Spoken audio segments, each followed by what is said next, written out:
Hello everybody, welcome back to the channel. Good to have you back. It's been a little bit. Some big things have happened. Past 2 days, been big 48 hours. It's good to be back. Got some time on our hands. Let's get straight into it, right? So Richard Arnold yesterday, it was announced that he is gone.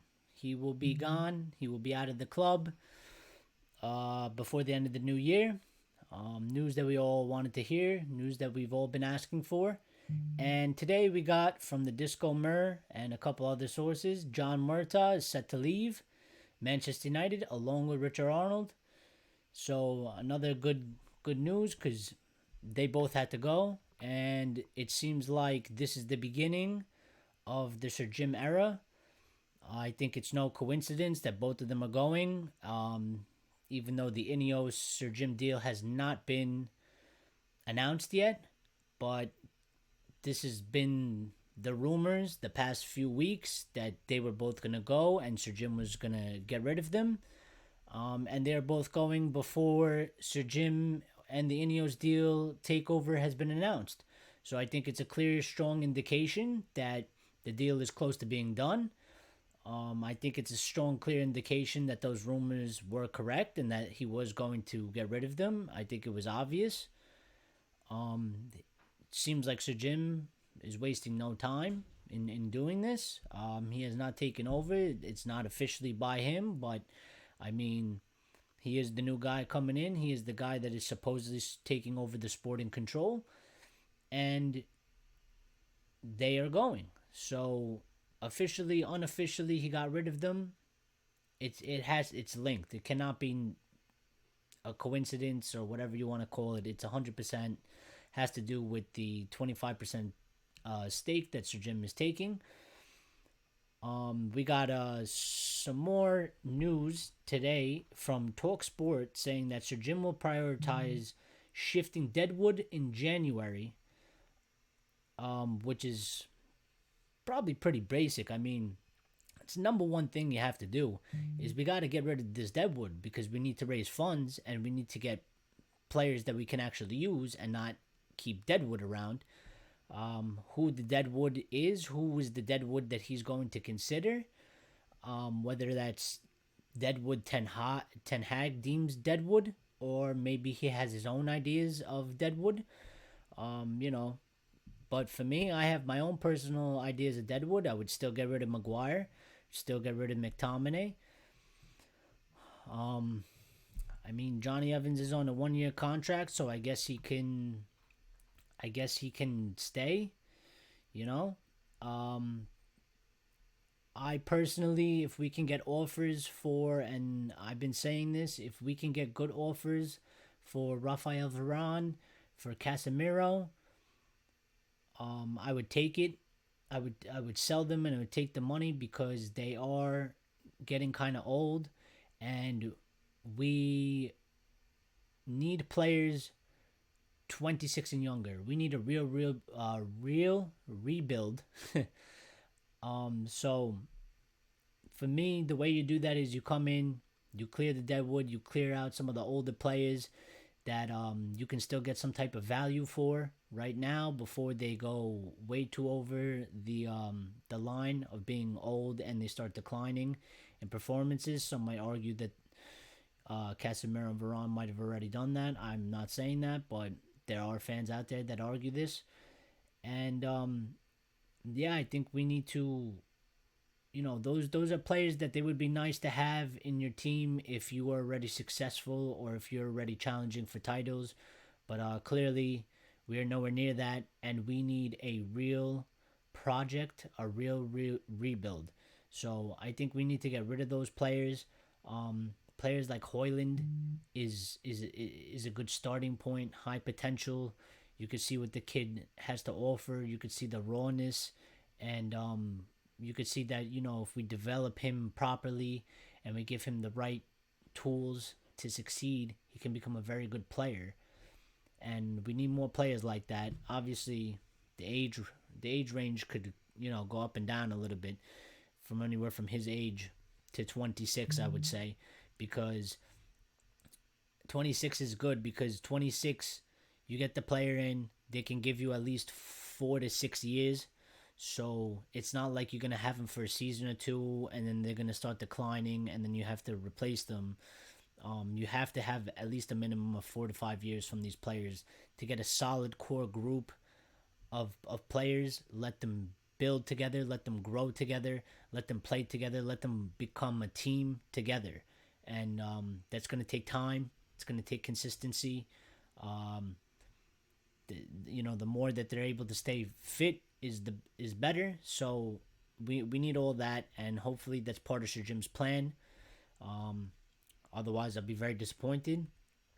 We got a very interesting piece of news today, and it was from Matt Law and Tom Morgs, and I think that's from the Telegraph, and it is saying that Sir Alex Ferguson is to come back into a role to give Sir Jim advice for the radical overhaul that he is set to do at Manchester United.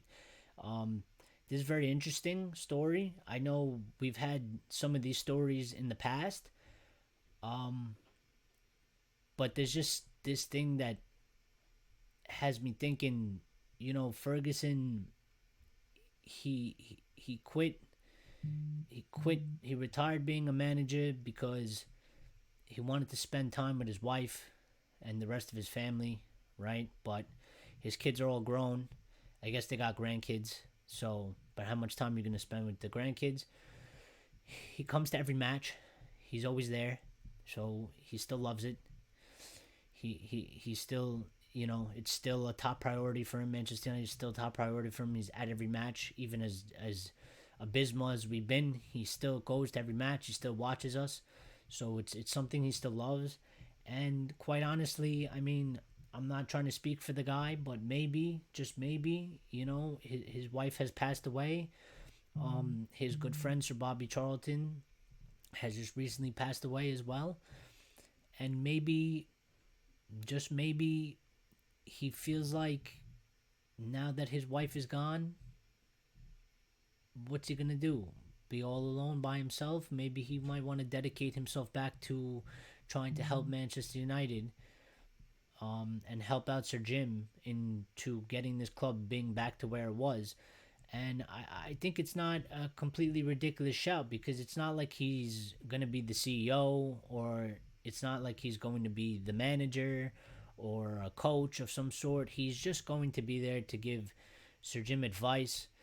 And obviously Sir Jim is willing and ready to listen to Sir Alex Ferguson. I mean, who at Manchester United wouldn't?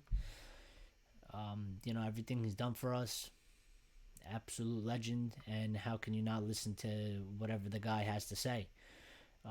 Sir Jim is also that type of guy that seems like he will listen to Sir Alex. Does not mean that he's going to take Sir Alex's word for word and do exactly what he says. He will make up his own mind, but it's still good to get a Sir Alex Ferguson perspective on things when you're trying to make Manchester United, the club that he built into greatness, back and build it back into greatness. So, I mean, that would be cool. That would be awesome. As long as it doesn't affect his health, because that was also one of the reasons why he retired. He had to look after his health. He did have that health scare a few years back. So but I trust Ferguson to know what's best for him. If he thinks it's what's best for him, and he's ready to come back into some sort of a role for Sir Jim, then I'm here. I'm all for it. Now, something that ties into that piece of news. In the Telegraph report, there is a whole list being reported for new sporting director, because John Murtough is obviously leaving, even though he's technically being sacked. But they're gonna say he's basically jumping before he's kicked out. So, but he's being fired, pretty much. So the list that goes here is a guy named Lee Congerton. He is currently at Atalanta in the Serie A. There is Paolo Maldini and Ricky Massara. who were both former AC Milan people, and there's Andrea Barta at Atletico Madrid. He is currently still at Atletico Madrid. Now, another person that was on this list, his name is Doogie Freeman. Doogie Freeman is currently director of football or sporting director at Crystal Palace. He's been there for quite some time now, and there's a lot of argument over if he gets the job. Is that good or bad? Because people are citing his inexperience, and people are saying that we need Manchester United need the best of the best. So, and there's obviously Paul Mitchell, who is the favorite, and I think the guy that already has the job. And this list is to just throw some extra names into the hat and just spice it up a little bit, because obviously it'd be boring until the day that it actually gets announced. So I actually think Paul Mitchell is the leading candidate still. I think Paul Mitchell actually probably already has the job. It's basically probably just a formality, and we're waiting for all these announcements to be made. The deal has to be announced, and then he has to officially take over, and then he can actually appoint people. So I think it's a formality for him. But now the interesting link that I'm going to come back to what I was saying before. The interesting link to the Fergie story is that Fergie is an admirer, and they are long time. I don't know if you would say they're friends or whatever, but of Doogie Freeman. Fergie and Doogie Freeman, they have some type of a relationship. They've known each other for years and years, and it is said that Fergie is an admirer of Doogie Freeman, which makes it even a little bit more interesting on the part of Doogie Freeman maybe getting the job. I don't know, but I'm gonna have to say this of the fact that I don't think Doogie Freeman's pedigree is big enough for Manchester United. Now, I think it's unfair because you can always get a guy that isn't a big name, household brand type of guy, right? And he can come in and he can do a good job if he's smart enough, if he has the right values, if he has the right vision, okay? But the problem with that is that it's a very big risk to go for this guy, because Crystal Palace is not Manchester United, and we've seen with many different people in many different positions, players, managers, coaches, you name it. When you come to Manchester United, it is a different beast. It is a different beast, whether we are shit or we are good. It is a different beast. There is no pressure that you will feel in any other job like there is at Manchester United. You will not be under a microscope the way you are under Manchester United. And it breaks a lot of people, and I think it's a huge risk to go for this guy. It was a huge risk for Ferguson to get David Moyes in as a manager, and that failed. And for everything that Ferguson's done, he's not God. Okay, he doesn't get everything right. He's not 100% perfect. He's a human being like everybody else. He's a genius, but that doesn't mean that geniuses aren't wrong and geniuses don't make mistakes. And just another thing to throw out there, John Murtough, he came from Everton with David Moyes to Manchester United, and obviously David Moyes got sacked, and Murtough never left. And that didn't turn out well either, because we all complained about John Murtough not being qualified for this job. And John Murtough has been at the club for almost 10 years, and he wasn't even able to learn himself into the role, right? He came in here, he got work experience at Manchester United, and he still wasn't good enough. So I think the current situation the club is in, we need to go for the best possible. We need to take the least amount of risk in these key positions as possible. We do not have the luxury of taking a risk and having it fail. Sir Jim does not have the luxury of taking a huge risk and having it fail. He needs to come in, appoint the right people. We need to start the project on the right foot, and we need to start going, because we are really, really, really far behind, and we cannot start a new project wrongly, set ourselves backwards, and go even further behind, because it would just be a disaster. So, I think for me, Paul Mitchell, I think he's the candidate. I've wanted Paul Mitchell. I like the job that he did at Southampton, at Spurs. I like the players that he was able to find and pick up and bring in. And I've been wanting him. Ranić wanted him. I wanted him when Ranić was there. I wanted him before that. So I'm gonna stick by my guy, because that's who I've been wanting, and I think he will do a good job. And the only other maybe candidate that I would take is Berta. Berta has been at the Atletico Madrid for probably over a decade. In that time, the club achieved multiple La Liga titles, a Europa League, and a Super Cup. He's been able to keep transforming the team over that time. So, over a decade, he keeps changing things. He keeps adding to it. He keeps making sure it's growing, which is something that we used to do under Ferguson. So I think he would be a very, very good choice. I would take Paul Mitchell, but if the club, for whatever reason, or Sir Jim were to somehow get Berta, then I would have no problem with that, because I think he is a very good candidate. But for me, my preference is Paul Mitchell. Now, it was also reported by Time Sport that Ineos is set to complete the deal by the end of this week. We will see if that's true.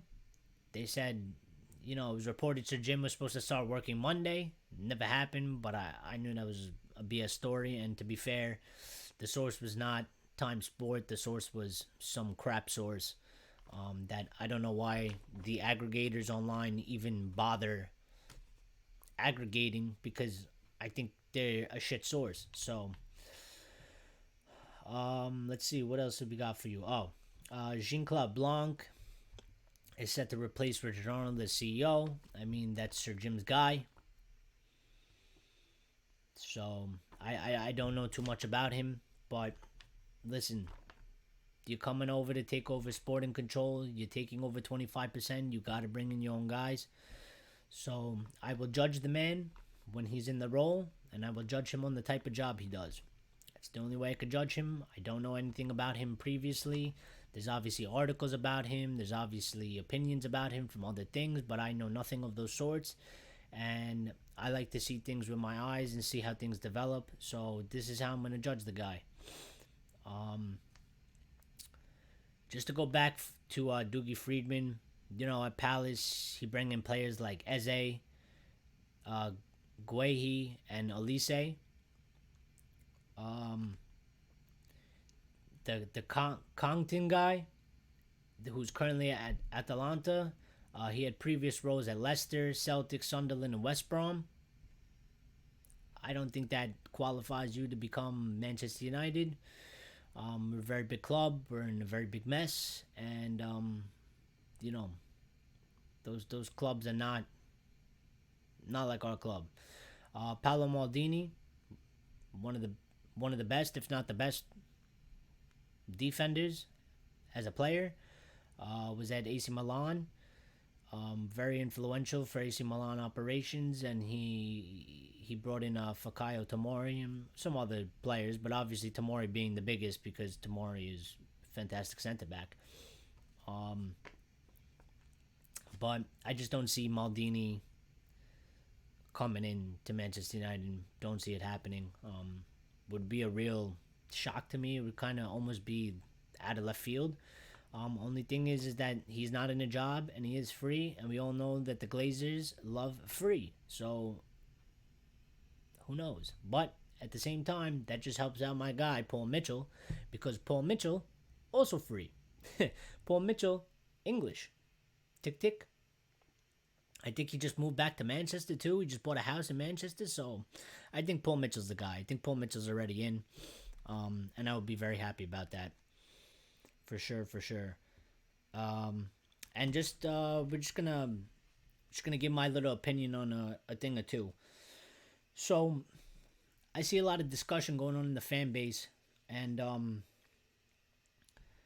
just want to put this out there. You know, Sir Jim was is not my choice. I'm not happy that the Glazers are still here. I'm not happy that Sir Jim is only taking 25%. Now I gave the guy a lot of heat. Um, right before Qatar pulled out of the deal. And I was very upset because it was the way the stories were being spun. It made it seem like, Sir Jim was undercutting the Qataris, and just so he can get a little piece of it. But when you look at the deal, the way it went, and I have to give this guy. I have to be fair to Sir Jim. Um, it was very strange at the time. I was like, why is he changing his bid from 69% to, I think it went to like 50% or something like that, and then it's dropped all the way down to 25%. And I only realized this after the whole pretty much the deal is done. The Glazers, they never wanted to sell. They put all of us through that. We begged for Qatar. They put Qatar through it because we wanted a full sale. And it's very clear the way the Glazers operate, the way the Glazers think, the way the Glazers think about their money, and view the long term in cohesion with their money. It was very clear that they never wanted to sell it. It was very clear to me now that they used Qatar to get more money for their minority investment. They only ever wanted minority investment. They were only ever going to take minority investment. They were being valued at about 3 billion, the club, right? And they took Qatar and made them bid as high as possible, which was close to a 6 billion, right? And they used that 6 billion valuation in their negotiations for the minority investment and said, look, there is no argument about the valuation anymore. It's on paper it's valued at 3. We have a guy right now willing to buy it for 6. We're not interested in selling it because we think we can in the long run get 10 billion, right? But there is no arguing over the valuation because we have a guy ready to pay 6. So the club is really 6 billion value, which means for your 25%, Sir Jim, if it wasn't Sir Jim, it would have been one of those venture capitalist companies or whatever that were trying to invest. We need a higher fee for your percentage. And I also think that's why Sir Jim went from 69 to like 50 to 25%, because I think the Glazers told them, listen, we don't want to sell 69%. So he lowered it down to 50. And I think the Glazers told them once again, I think they told them, listen, that's too much of our shares. That's too high of a percentage. We don't want to sell that much percentage. We're looking for a minority stake, and I guess they somehow agreed on the 25%. So to be fair to Sir Jim, it did look like he was doing a rat move at the time, but I think he was doing the only move that the Glazers would allow, and Sir Jim made sure that he was going to be the minority investment and not one of those American venture capitalists like Carlyle or whoever the other one was. I forgot, there was a couple of them, but I'm gonna be honest. I would rather have Sir Jim as the minority investor, and hopefully take over the sporting control like it's being reported, than have one of those investment companies that are obviously their only goal is to make a dollar on United. Whereas this guy, there's more of a chance that, it's going on his name. It's his legacy. It's his money. And supposedly he is a fan and he loves the club, right? So when you take all those things into consideration compared to those vulture capitalists, I'd certainly have Sir Jim in every day. Now that doesn't mean this is going to be successful. Doesn't mean it's going to work. Doesn't mean that I'm still happy with it. I wanted a full sale, and I won't be happy until the Glazers are gone. And I hope Sir Jim will somehow be able to negotiate in this deal that the Glazers have to leave after a certain period of time. Otherwise, I think that we're kind of fucked and the deal was almost kind of pointless. But it is what it is. And hopefully we'll see what happens in the coming week. No games for the next, I think there's like 9 more days. International football, haven't watched the game. I find it so boring. I just don't care, man. I just don't care. Even when United are losing, I'd rather watch club football. So we'll be getting that back in 9 days. Anything major that breaks, we will obviously come make a video for it. Do prepare on making some more videos. I do have some more time, so there's that. But yeah, let us know what you think. Thank you for tuning in. Leave your comments down below. Please like, share, and subscribe. It helps a lot, especially the likes on the video helps a lot. So if you click the like button, it takes 2 seconds of your time. It's a massive help to the channel, to me. So thank you very much. And please leave your opinions down below. Leave your comments down below. We want to hear from you. We do not discriminate anybody's opinion. This is the point of it. Everybody's supposed to share their opinion and their thoughts, and we're supposed to have a discussion. So please leave them down below. I will respond to anybody that does, and if anything, I will bring them up on the next show, and we can talk about it that way. Thank you, everybody, for tuning in. I hope you have a great day, evening, night, morning, wherever you are in the world. And we'll see you on the next one. And don't worry, we will definitely be bringing you another one.